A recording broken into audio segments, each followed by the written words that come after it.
नमस्कार। आज मुझे आपन सहित शेयर करी रागी मांडिया इडली रेसिपी। देखु आमर इडली केते सॉफ्ट आउ स्पंजी बनी सहित गोटे चटनी रेसिपी शेयर करी।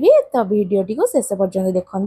प्रथम मुझे रागी गोटे कप और सेम कप अरुआ चाउल नहीं जाइए भलसे धोई नहीं जा 6 ରୁ 7 थर कारण मांडिया बहुत सारा माटी अच्छी तर माटी को भलसे काढ़िया ना खाइला बेले माटी पाटे लगे तो से प्रथमे भलसे धोई नहीं जाइए तापर हाफ कप बीरी आउ मेथी गोटे कप को धोई नहीं जाइए 6 ରୁ 8 घंटा रेस्ट दबा बाटिबार 15 मिनट पूर्व चूड़ा को धोई नहीं जाइए। देखु आमर ए 15 मिनट हो सारी बीरी मेथी भी भलसे फुली सारी आम बाटिबा ए प्रथमे मु मांडिया आउ अरुआ चाउल को बाटी नहीं जाऊँ हाफ हाफ करके बाटी नहीं जावा। एबे तार पानी सब छाणी नहीं जाइए तापर ताकू एबे हाफ करी जो बाटिबा हाफ कप पानी देकी प्रथमे मु बाटी नहीं जाऊँ। देखंतु एठी मु फाइन भाबरे पेस्ट कर नहीं आछि टिके भी खदड़ नहीं एमती करिकी सेकेंड टाइम भी एमती सेम प्रोसेस रे ताकू फाइन भाबरे पेस्ट करी आनछि। तापर आमे चूड़ा बीरी मेथी को बाटी नहीं जिबा से मु हाफ कप पानी देकी प्रथमे मु बाटी आणुछि जदि दरकार हैला तापर अब पानी ऐड हेछि। एठी टोटली 1.5 कप पानी ऐड हेछि। टोटली हमर बैटर पई 2.5 कप पानी एठी यूज करिछि। तापर हाथ रे भल से 5 मिनिट मिक्स करिकी ओवरनाइट बा 10 ରୁ 12 घंटा एमती ताको रेस्ट दबा। देखंतु हमर 12 घंटा परे हमर बैटर केते फ्लफी बनिछि पूरा भल से फुली जाइछि ताको भल से हल्का हाथ रे एबे आमे मिक्स कर नै जिबा। तापर आमे इडली छांचो रे 1 लीटर पानी देकी ताको भल से फुटीबा को छाड़ दबा हाई फ्लेम रे। तापर आमे बैटर रे 1 चम्मच लूण एठी ऐड करिछि मु आपन चाहिले आपन को स्वाद हिसाब रे आपन लूण कम बसी कर परिबे। तापर हमर बैटर को भल से मिक्स कर नै की तापर आमे छांचो रे ताको सब ऐड करबा। एठी मु 5टा छांचो तार अछि ताको सब नै आछि कारण आमे सब छांचो रे ही इडली बनेबा।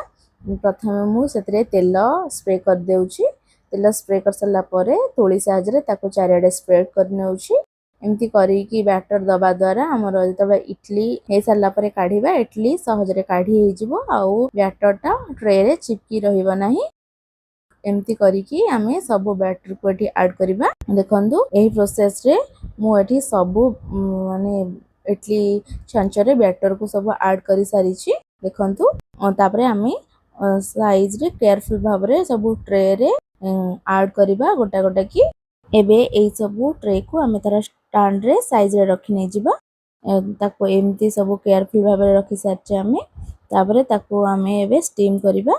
एबे हमर पानी फुटी सारी छी ताको आमे केयरफुल भाबरे रखि नै जिबा तार स्टैंड को तापर 15 मिनिट पर्यंत ताको स्टीम करिया छाडी देबा। तापर आमे चटनी बनाया पई एटी मु हाफ कप बादाम हाफ कप नडिया कोरा 1/4 कप नेजी भजा चना अदा कंचा लंका 2टा भुसंग पत्र तेंतुली रस 2 चम्मच लूण 1 चम्मच आ पानी किछि देकी ताको बाटी नै जिबा। ता भितरे हमर इडली एबे रेडी हे सारी छी ताको चिमुटा सहाय्य रे ताको आमे केयरफुल भाबरे बाहर कर नै जिबा ताको गोटे साइड रे रखी की ताको किछ समय ठंडा हबा पे छाड नै जिबा।